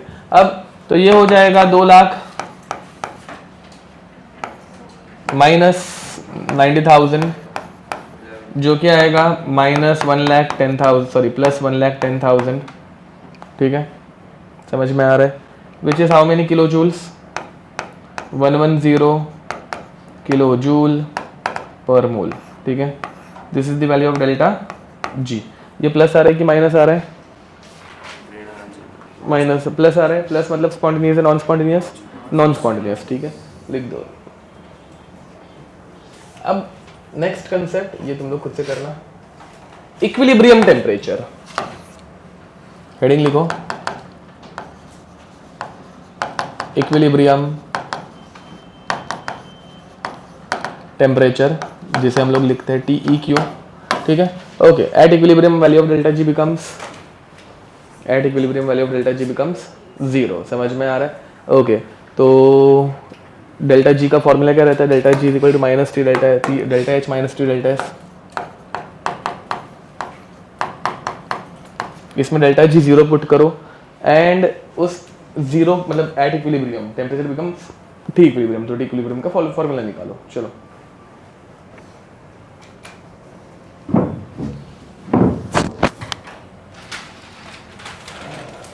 नहीं मिल रहा होगा तो मैं बताता हूँ, हाँ नहीं वो नहीं, मैं बताता हूँ। मेल्टिंग पॉइंट का क्वेश्चन दिया है, देखो एक, जिसमें कुछ 300 ऐसा कुछ है, 57 किलो जूल एंड 300, उसके साथ मैच हो रहा है delta H upon delta S. क्यों मैच हो रहा है, उसके साथ ये फॉर्मूला मैच होता है, मुझे पता है, होता ही है, क्यों, ओके। जो चीज़ बहुत टाइम से बताई जा रही है, ये अगले चैप्टर में बहुत अच्छे से पढ़ाई जाएगी, डोंट वरी, ये ऊपर ऊपर से बताया मैंने अभी तक, बट मेल्टिंग पॉइंट पे या फिर बॉइलिंग पॉइंट पे ये दोनों चीज़ें एक साथ रहती है, मतलब ये दोनों चीज़ें एक दूसरे के साथ हार्मनी में है, which is also called as equilibrium. समझ में आ रहा है? फेस चेंज और केमिकल रिएक्शन, ये दोनों की कंडीशन भी सेम रहती है, कांस्टेंट टेम्परेचर एंड प्रेशर, जो कि कंडीशन किसके लिए एप्लीकेबल है एक्चुअल में? इक्विलिब्रियम के लिए। समझ में आ रहा है? केमिकल रिएक्शन भी एक पॉइंट के बाद कहाँ पे पहुँच जाती है? इक्विलिब्रियम पे पहुँचती है। वैसा ही है वाटर का boiling, for example water direct boil नहीं होना स्टार्ट होता, धीरे धीरे थोड़े थोड़े वेपर्स बाहर आते हैं ना, पहले धीरे धीरे वो आगे बढ़ता है एंड फिर बाद में इस पॉइंट पे पहुंचने के बाद वो क्या हो, सॉरी ऊपर वाला पॉइंट लिक्विड से गैस, तो वो किधर पहुंच जाता है? इक्विलिब्रियम पे। समझ में आ रहा है? तो freezing point and melting point जो रहते हैं वो भी क्या रहते हैं एक्चुअल में? इक्विलिब्रियम टेम्परेचर ही रहता है। ठीक है, जो हम लोग बाद में आगे अगले चैप्टर में पढ़ेंगे। Any doubt? ये समझा? ओके, तो इसका फॉर्मूला सब निकाल पाए, delta H upon delta S, पक्का? ओके, अब next condition of spontaneity.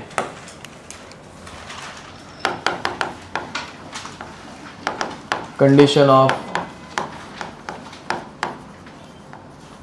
Spontaneity, ये टॉपिक हम लोगों ने 2 लेक्चर पहले स्टार्ट किया था, अब इसको हम लोग फाइनलाइज कर रहे हैं। हम लोगों ने इसमें 2 चीज़ें पढ़ी, पहले पढ़ा एंथैल्पी, बाद में पढ़ा एंट्रोपी। एंड हम लोगों को पता चला एंथैल्पी एंट्रोपी दोनों कुछ काम के है क्या? नहीं, दोनों के ऊपर डिपेंड कर रहे हैं ना, तो दोनों में से एक को पढ़ के कुछ फायदा हुआ? नहीं। तो हम लोगों ने फाइनली पढ़ा डेल्टा जी, जो एंथैल्पी एंड एंट्रोपी दोनों को कंबाइन करते हैं। समझ में आ रहा है कुछ? एंड अभी इन दोनों को कंबाइन करके फिर अभी हम लोग आगे बढ़ने वाले हैं कंडीशन ऑफ स्पॉन्टेनिटी। ठीक है, इसमें हम लोग 3 चीजें देख रहे हैं, delta H, delta S and delta G क्या आता है। ठीक है, समझ में आ रहा है? ओके, जरा वापस मुझे बताओ, डेल्टा जी क्या रहेगा तो रिएक्शन स्पॉन्टेनियस रहती है? नेगेटिव रहेगा तो, एंड पॉजिटिव रहेगा तो इक्विलिब्रियम पे क्या रहता है? ठीक है, ओके, अब ध्यान दो, डेल्टा जी का फॉर्मूला क्या है? डेल्टा, हाँ बोलो, H minus, okay. Now first condition is delta H is negative, negative मतलब एक्सोथर्मिक या endothermic? Exothermic. And delta S is positive. समझ में आ रहा है? अब देखो, डेल्टा एच अगर नेगेटिव रहा मतलब ये minus X minus T plus Y चलेगा। डेल्टा एस प्लस है, डेल्टा एस प्लस तो इसको वाई बोल रहा हूँ, डेल्टा एच माइनस है तो इसको माइनस एक्स बोल रहा हूँ। ठीक है, ये दोनों नंबर क्या आएंगे? माइनस आएंगे, माइनस माइनस, अरे रे रे रे, रुको रुको रुको, minus A into minus B plus A B, minus A minus B मतलब रुको, -5 -10 कितना होता है साला? हाँ समझे? माइनस माइनस माइनस, मल्टीप्लीकेशन नहीं कर रहे हैं ना बे, माइनस इंटू माइनस कर रहे हैं क्या, तब प्लस होता है। समझ में आ रहा है? Basic maths. तो यहाँ पे 2 माइनस नंबर जब नहीं समझा क्या, तुम माइनस ही बोले थे? अच्छा, बाकी लोग तो प्लस, मेजोरिटी प्लस था ना, तो तुम्हारा आवाज दब गया। ऐसे ही होता है, ऐसे माइनॉरिटी हमेशा दब जाती है। अब देखो यहाँ पे बहुत पहले से होते आया रहा है इंडिया में, चलता है। अब देखो, चलता नहीं है मतलब, सॉरी, बट वो आवाज लोगों का ज्यादा है ना, इसलिए मैं भूल गया तुमने बोला। अब तो यहाँ पे ध्यान दो, ये ओवरऑल डेल्टा जी की वैल्यू क्या आएगी? फिर नेगेटिव आएगी। अब ये नेगेटिव आएगी तो if delta G is negative, reaction is spontaneous. समझ में आ रहा है? तो दिस रिएक्शन इज स्पॉन्टेनियस। तो ये डेल्टा जी कभी भी प्लस होगा क्या इस रिएक्शन में? नहीं होगा, तो इट इज ऑलवेज नेगेटिव। समझ में आ रहा है? And if it is always negative then this reaction is always spontaneous। ठीक है, समझे? अब नेक्स्ट सेकेंड, इसका उल्टी कंडीशन ले। उल्टी कंडीशन में क्या होगा? Delta H is positive and delta S is negative. ठीक है, अब इसमें डेल्टा एच पॉजिटिव तो ये plus X minus T minus Y, तो plus X plus T Y. अब ये दोनों नंबर प्लस है, +5 + 10 कितना होता है? +15। ये कभी नेगेटिव हो सकता है क्या? अभी नहीं, इसमें टेम्परेचर का सवाल ही नहीं आता, टेम्परेचर इज ऑलवेज पॉजिटिव, पता है ना। मिनिमम टेम्परेचर कितना होता है? 0 केल्विन होता है, और केल्विन में हम लोग यूज करते हैं, तो माइनस कभी होगा क्या टेम्परेचर? नहीं, तो ये हमेशा प्लस आएगा, तो this thing is always positive. If it is always positive that means such kind of reactions are always very nice, always non spontaneous. Next, दोनों plus, when both are plus, पहला तो plus है, अब ये दूसरा वाला भी क्या हो गया? प्लस हो गया। अब दिख रहा है plus X minus T plus Y, तो यहां पे ये क्या बन जाएगा? Minus T Y. अब एक प्लस है, दूसरा, समझ में आ रहा है? अब ध्यान दो, 100 माइनस टी 5 चलेगा। x को 100 लिया, y को 5 लिया। टेम्परेचर 0 रहेगा तो ये प्लस में रहेगा, टेम्परेचर 1 रहेगा तो भी ये प्लस रहेगा। 2 3 4 5 10 तक भी पहुंच गया, तो 100 माइनस 10 इंटू 5 50, 100 माइनस 50, 100 माइनस ये 20 लिया, 20 केल्विन, तो 100 माइनस 100 कहाँ पे आया? इक्विलिब्रियम पे आया। अब ये मैंने 20 के बदले 21 किया, 21 5 इंटू 21 आता है ना सबको, ओके 21 किया, 21 इंटू 5, तो 100 माइनस 105 आंसर क्या आएगा? -5। तो ये बाद में क्या बनेगा? स्पॉन्टेनियस। तो ध्यान दो भाई, एकदम लो टेम्परेचर पे 0 1 2 3 20 नहीं 19 तक ये क्या था? प्लस था या माइनस था? प्लस था। 20 पे क्या हुआ? इक्विलिब्रियम 0 हुआ, एंड 20 के आगे माइनस, मतलब समझ में आ रहा है? तो इसमें सब कुछ पॉसिबल है। अब जरा मुझे हेल्प करो, तो एट हाई टेम्परेचर, टेम्परेचर बहुत हाई है, समझ में आ रहा है? हाई टेम्परेचर मतलब टी की वैल्यू बहुत बड़ी, टी की वैल्यू बड़ी मतलब नेगेटिव वैल्यू बड़ी, नेगेटिव वैल्यू बड़ी, सो दिस इज स्पॉन्टेनियस और नॉन स्पॉन्टेनियस? स्पॉन्टेनियस, ठीक है। एंड एट लो टेम्परेचर,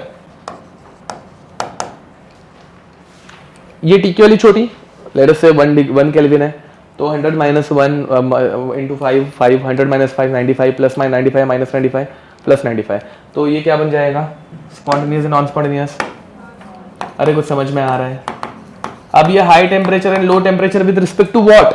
वापस ध्यान दो, हाई टेम्परेचर मतलब किससे ज्यादा हाई?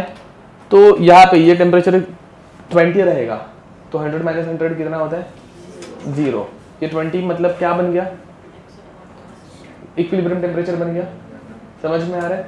तो ये इक्विलिब्रियम टेम्परेचर था, एंड यहां पर इक्विलिब्रियम के थोड़ा सा आगे गया, 21 पे पहुंचा, तो ये क्या बनेगा? 100 माइनस 105 मतलब -5, समझ में आ रहा है कुछ? ओके, तो ये high temperature with respect to what? Equilibrium temperature. Equilibrium के ऊपर रहेगा तो स्पॉन्टेनियस, इक्विलिब्रियम के नीचे रहेगा तो नॉन स्पॉन्टेनियस। समझ पा रहे हो कुछ? पक्का? ओके, अब देखो, इसको याद रखने के लिए एकदम सिंपल ट्रिक है। ये ऊपर वाले जो तुम लोग एग्जाम में खुद से बना पाओगे ना, थोड़ा सा मतलब सोच समझ के, नहीं तो रट लेना बे, माइनस प्लस, ये पहले भी किया है बाय द वे, देखना। If delta H is negative, reaction is spontaneous, entropy बढ़ती है तो रिएक्शन स्पॉन्टेनियस रहती है, ऐसे कुछ पढ़ा है, ठीक है। अब यहाँ पे प्लस प्लस है, तो टेम्परेचर भी क्या होना चाहिए? प्लस, मतलब बढ़ना चाहिए। किससे ज्यादा प्लस? इक्विलिब्रियम से प्लस, समझा? अब दूसरा, तो अगर ये दोनों माइनस माइनस हो गए तो टेम्परेचर भी क्या होना चाहिए? माइनस, मतलब कम होना चाहिए, समझ में आ रहा है? ये दोनों अगर माइनस माइनस रहे, तो यहां पे एक्सप्लेन कर रहा हूं, delta H is negative, minus X minus T minus Y, तो minus X plus T Y. अब टेम्परेचर अगर बढ़ाऊंगा तो प्लस नंबर बढ़ेगा, तो ओवरऑल एडिशन भी क्या हो जाएगी? प्लस में बढ़ जाएगी, तो reaction will become non spontaneous. And अगर टेम्परेचर कम रहेगा तो ये प्लस वैल्यू कम है, माइनस वैल्यू बड़ी है, तो रिएक्शन क्या रहेगी? समझ पा रहे सब जन? पक्का? तो यहां पे at low temperature, lower than what? Equilibrium temperature, reaction is spontaneous, and at high temperature reaction is non spontaneous, ठीक है। स्पॉन्टेनियस, नॉन स्पॉन्टेनियस, समझे? अगेन ये बहुत सिंपल है, प्लस प्लस टेम्परेचर भी प्लस, माइनस माइनस टेम्परेचर भी minus, ठीक है। यहाँ पे एसी का रिकॉर्ड है क्या किधर है? नहीं, लिख दो।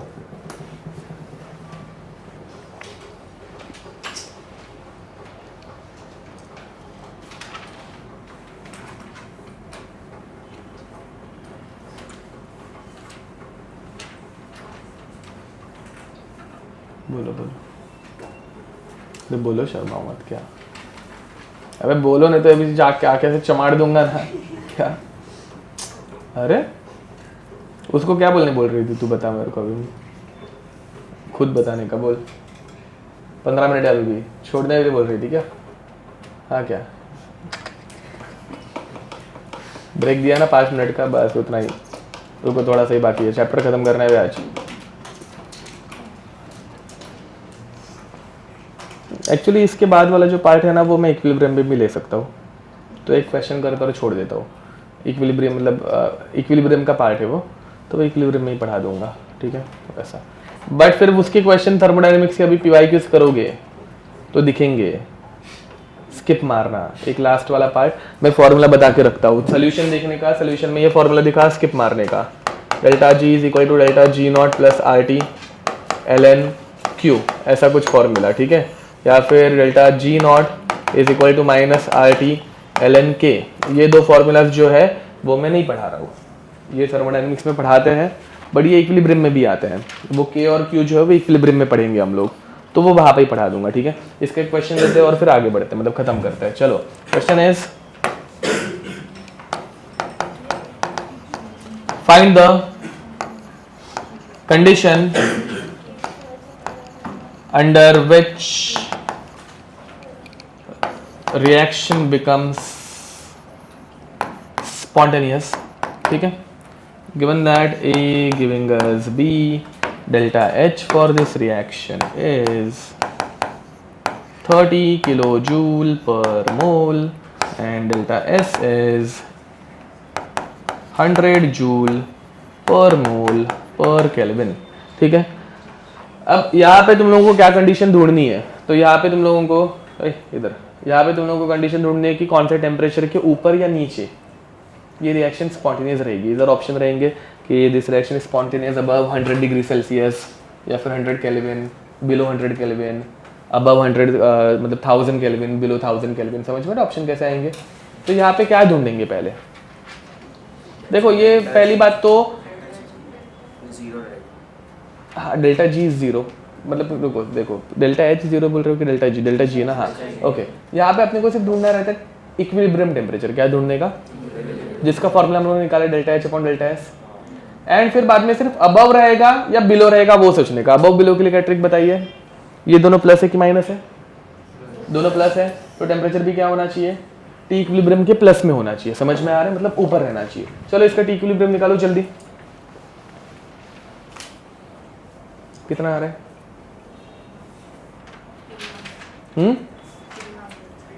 300 आ रहा है, ओके नहीं, हाँ आ रहा है 300 आ रहा है, यस। तो this reaction is spontaneous above 300 kelvin या बिलो 300 केल्विन? Above 300 kelvin. समझ में आ रहा है? अब इसमें अलग अलग ऑप्शंस कैसे आ सकते हैं, टेम्परेचर दे सकते हैं कि टेम्परेचर 1000, टेम्परेचर 300, टेम्परेचर 150, टेम्परेचर 10, ऐसा कुछ। समझ में आ रहा है? तो इसमें से कौन सा टेम्परेचर 1000, 300, 150, 200 किधर पे रहेगा स्पॉन्टेनियस? मतलब मैं हाँ, एक 1000 दिया है, एक 300 दिया है, एक 150 दिया है, एक 200 दिया है लेट अस से, ठीक है। तो ये कौन से टेम्परेचर पे स्पॉन्टेनियस रहेगा? 1000 पे स्पॉन्टेनियस रहेगा, 300 पे तो इक्विलिब्रियम है, इन दोनों पे नॉन स्पॉन्टेनियस रहेगा। समझ में आ रहा है? वो रूल याद रखोगे ना, रखोगे ना, प्लस प्लस टेम्परेचर भी प्लस होना चाहिए, माइनस माइनस रहेगा तो टेम्परेचर माइनस, मतलब कम रहना चाहिए, ठीक है। ये दोनों माइनस हो जाएंगे तो ये दोनों आंसर्स करेक्ट है, स्पॉन्टेनियस के लिए कम रहने चाहिए। समझा? Okay okay, so with this chapter is over, till then see you next time, bye bye. And homework सीटी के सारे क्वेश्चंस करके आने हैं, ठीक है। नेक्स्ट मतलब डेली के 25, चलो 20। नेक्स्ट लेक्चर अगर आज सैटरडे है, ठीक है, नेक्स्ट लेक्चर जब कभी, रुको मेरे पास डेट है, मैं एक्चुअली नेक्स्ट लेक्चर का शेड्यूल है मेरे पास, आ गया है, रुको बता देता हूँ। नेक्स्ट लेक्चर हमारा रहने वाला है किधर गया वो? अच्छा मंडे को ही है। हाँ तो 50 क्वेश्चन बे, आज के 25, कल के, मतलब कल संडे है ना बे, तो 50 क्वेश्चंस करके आने का, ठीक है। मंडे को अपना लेक्चर है एंड फिर सैटरडे को है, तो एटलीस्ट 25 मतलब कल 50 क्वेश्चन सॉल्व करोगे तुम लोग थर्मोडायनेमिक्स के, ठीक है। ओके चलो बाय।